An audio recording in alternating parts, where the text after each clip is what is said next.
Dans un petit village niché au cœur d'une dense forêt tropicale, une rivière scintillante serpentait entre les arbres, portant avec elle des murmures mystérieux. On disait que cette rivière était sacrée, qu'elle abritait un esprit puissant, une créature envoûtante dont la beauté dépassait l'entendement. Les anciens du village racontaient qu'à la tombée de la nuit, lorsque la lune éclairait doucement l'eau calme, une silhouette gracieuse apparaissait, ses longs cheveux ondulants comme des vagues argentées. Certains prétendaient l'avoir aperçue, d'autres juraient d'avoir entendu son chant mélodieux flotter dans l'air, ensorcelant quiconque l'écoutait trop longtemps. Mais un avertissement accompagnait toujours ces récits. Celui qui croise son regard risque de ne plus jamais être le même. Ce n'était pas une légende comme les autres. Ce n'était pas un simple conte pour effrayer les enfants. Car ceux qui avaient osé défier l'interdit, qui avaient bravé la rivière en quête de vérité, n'étaient jamais revenus. Ce soir-là, sous un ciel étoilé, un jeune pêcheur du nom de Kwam, poussé par une curiosité incontrôlable, décida d'enfreindre la règle sacrée. Il voulait voir de ses propres yeux si Mami Wata n'était qu'un mythe ou une réalité. Ce qu'il ignorait, c'est que cette nuit allait changer son destin à jamais. La nuit était d'un calme inquiétant. Seul le clapotis de l'eau troublait le silence, et chaque bruissement dans les feuilles faisait frissonner Kwam. Pourtant, il avançait, son cœur battant la chamade, mais animé d'une détermination sans faille. Depuis son enfance, il avait grandi avec ses récits, ses mises en garde des anciens. Mais lui refusait de vivre dans la peur. Il voulait savoir, comprendre. Les reflets argentés de la lune dansaient sur la surface de l'eau. Kwam s'agenouilla au bord de la rivière, scrutant l'horizon, retenant son souffle. Les minutes passaient, longues et pesantes. Peut-être n'y avait-il vraiment rien? Peut-être était-ce juste une superstition destinée à effrayer les plus téméraires? Mais alors qu'il songeait à rebrousser chemin, une douce brise caressa sa peau, et un frisson parcourut son échine. L'air semblait chargé d'une étrange énergie. Puis, soudain, un chant s'éleva. D'abord faible, comme un murmure porté par le vent, puis envoûtant, hypnotique. Kwam se figea. Là, devant lui, la surface de l'eau ondula, et une silhouette émergea lentement des profondeurs. Son regard croisa alors celui de la créature. Deux yeux d'un éclat surnaturel, profond et mystérieux, semblant renfermer les secrets de l'univers. Ses longs cheveux mouillés coulaient le long de ses épaules comme des rivières de soie, et son sourire était à la fois doux et redoutable. « Pourquoi es-tu venu » murmura-t-elle d'une voix aussi légère que le vent. Kwam sentit son souffle se couper. Il savait qu'il aurait dû fuir, qu'il aurait dû détourner les yeux, mais il était comme enchaîné par une force invisible. Il avait enfin devant lui la réponse à toutes ses questions. « Je voulais savoir si tu étais réel. » Un sourire mystérieux étira les lèvres de la femme de l'eau. « La vérité a un prix, jeune homme. Es-tu prêt à l'affronter » Kwam comprit alors que ce moment n'était pas seulement une rencontre, mais une épreuve. La vie offrait parfois des opportunités uniques, mais elles exigeaient courage et sacrifice.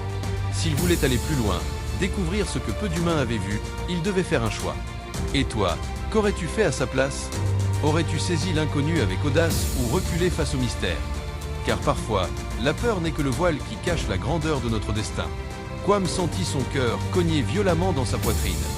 Il avait rêvé de cet instant, mais jamais il n'aurait imaginé que la réalité soit aussi intense.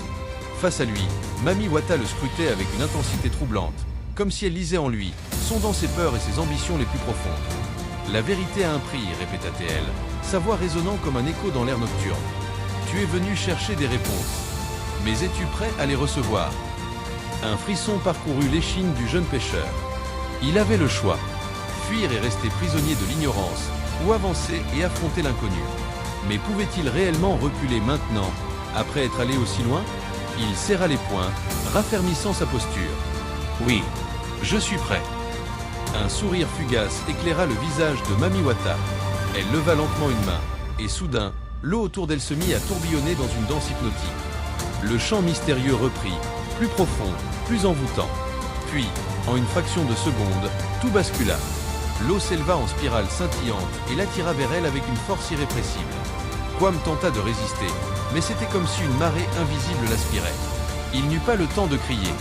En un battement de cils, il fut englouti par les flots. Le monde caché.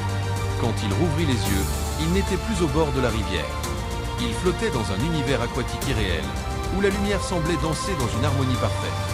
Autour de lui, des créatures lumineuses évoluaient dans une élégance surnaturelle. Des palais de corail brillaient d'un éclat doré, et des chants mélodieux résonnaient dans l'eau comme des échos d'un autre monde. Mami Wata était là, flottant devant lui, majestueuse. Tu es maintenant dans le monde que peu d'humains ont eu la chance de voir.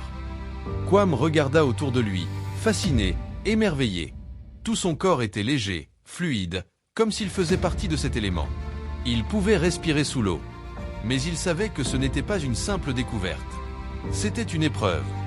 Mami Wata s'approcha de lui, plongeant son regard perçant dans le sien. Tout pouvoir, toute connaissance a un prix. Elle tendit la main, et devant lui apparurent deux visions. Dans la première, il se voyait revenir au village, auréolé d'une sagesse et d'un savoir que personne ne possédait. Il deviendrait un leader, un homme respecté, capable de guider son peuple et de changer leur destin. Dans la seconde, il voyait un monde où il devenait l'élève de Mami Wata, vivant dans les profondeurs, apprenant les secrets des océans, accédant à une connaissance interdite aux humains. Mais en acceptant ce chemin, il ne pourrait jamais revenir en arrière. Un frisson d'adrénaline parcourut Quam. C'était un choix impossible. Tu dois décider, déclara Mami Wata d'une voix grave. La vérité ou la liberté? Le pouvoir ou l'humanité? Es-tu prêt à sacrifier ton passé pour un avenir inconnu? Quam sentit son esprit tourbillonner. Une décision qui façonnerait le reste de son existence. Et toi, que choisirais-tu à sa place? Le silence se fit lourd autour de Quam. Les deux visions flottaient devant lui, comme si le temps s'était arrêté pour lui laisser faire son choix. Son cœur battait fort, tiraillé entre l'envie de tout apprendre et celle de retrouver sa vie d'avant. Mami Wata le regardait avec une douceur étrange, mais dans ses yeux perçait une gravité indéniable. « Choisis avec sagesse, Quam, murmura-t-elle. Ce que tu gagneras d'un côté, tu le perdras de l'autre. Il n'y a pas de retour en arrière. » La respiration du jeune homme s'accéléra. Il pensait à son village, à sa mère qui l'attendait, au rire des enfants jouant près de la rivière, à la vie simple mais précieuse qu'il avait toujours connue. Mais il pensait aussi à l'immensité des connaissances qui s'offraient. Les jours devinrent des semaines. Les semaines, des années. Pourtant, sous l'eau, le temps ne semblait plus exister. Quam, ou ce qu'il était devenu, vivait désormais parmi les esprits des profondeurs. Son corps avait changé. Sa peau prenait une teinte irisée, ses mouvements étaient plus fluides, et il comprenait le langage des créatures marines comme s'il l'avait toujours connu. Mami Wata lui enseigna les secrets de l'océan, la sagesse des anciens, les lois invisibles qui régissaient le monde. Il apprit à lire dans les courants marins, à entendre les murmures des âmes perdues, à voir au-delà du visible. Mais dans le silence des abysses, une ombre le hantait. Parfois, lorsqu'il fermait les yeux, une image floue apparaissait. Un visage ridé, un sourire chaleureux, des voix lointaines qui résonnaient dans sa mémoire comme un écho mourant. Une douleur sourde l'envahissait alors, une sensation étrange, comme un vide qu'il ne pouvait combler. « Pourquoi ai-je l'impression d'avoir perdu quelque chose ?» demanda-t-il un jour à Mami Wata. Elle le regarda avec une infinie douceur, mais aussi avec la fermeté d'un destin irrévocable. « Parce que c'est le prix que tu as payé. » Quam sentit une brûlure dans son cœur. Quelque chose lui échappait. Il avait fait un choix. Mais quel choix? Pourquoi cette sensation d'inachevé, ce trou béant dans son esprit? Le jour de la révélation. Un soir, alors qu'il errait près des récifs coralliens, il entendit une voix. Une voix qui fit vibrer son âme d'une manière qu'il ne comprenait pas. « Quam, Quam, mon fils !» Il se figea.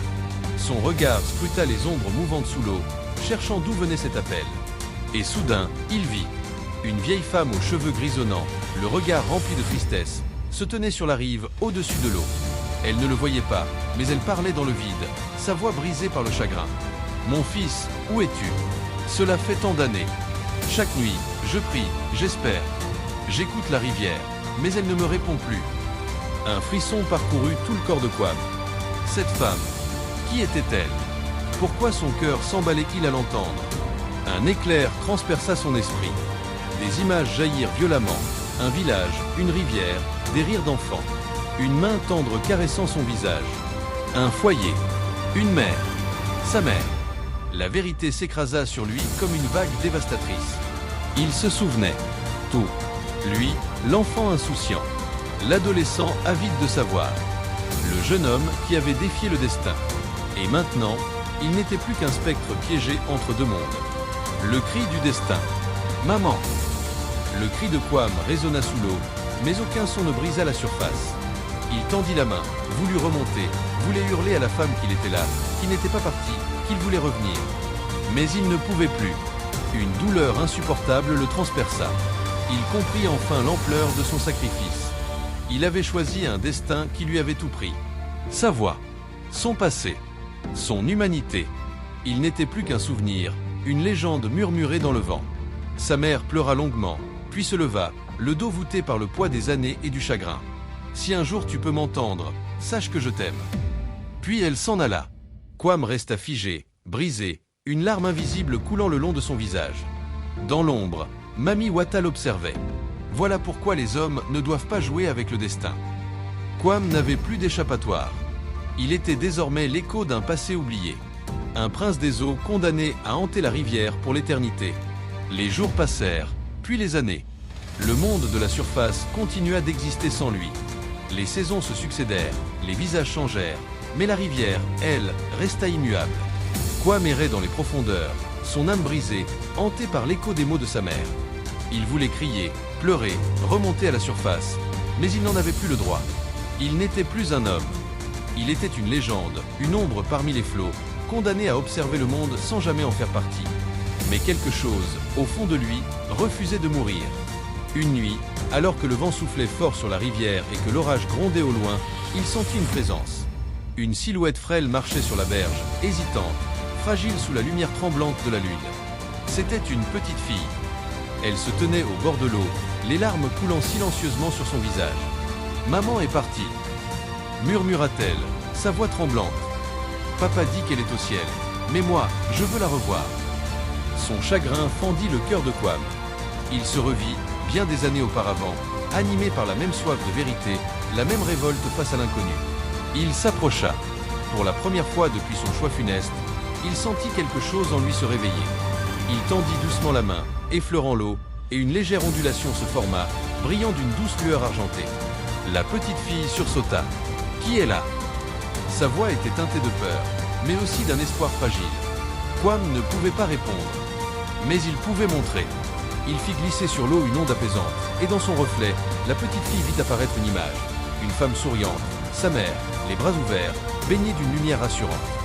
La fillette porta une main tremblante à ses lèvres, les yeux écarquillés. « Maman !» Un sourire traversa son visage, et ses larmes cessèrent de couler. « Merci !» murmura-t-elle avant de s'éloigner, le cœur apaisé. Quam la regarda partir, et pour la première fois depuis son exil dans ce monde aquatique, il ressentit autre chose que le poids du regret. Il comprit. Il n'avait peut-être plus de voix, plus de corps, plus de passé, mais il pouvait encore offrir quelque chose. L'espoir, l'apaisement.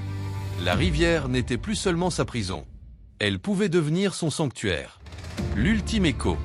Les années continuèrent de défiler, et peu à peu, une nouvelle légende vit le jour. On racontait qu'au bord de cette rivière, lorsque l'on pleurait un être cher ou que l'on cherchait un signe du destin, l'eau murmurait une réponse. Certains parlaient d'un esprit bienveillant qui veillait sur ceux qui cherchaient du réconfort. D'autres juraient avoir vu une lueur argentée danser à la surface de l'eau. Mais personne ne savait d'où venait ce phénomène.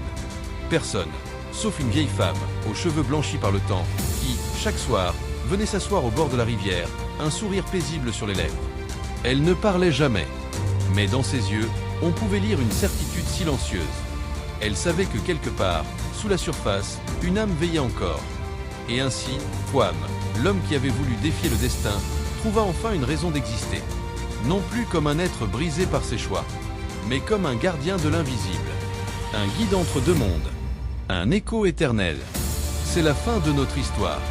Abonnez-vous pour plus d'histoires émouvantes.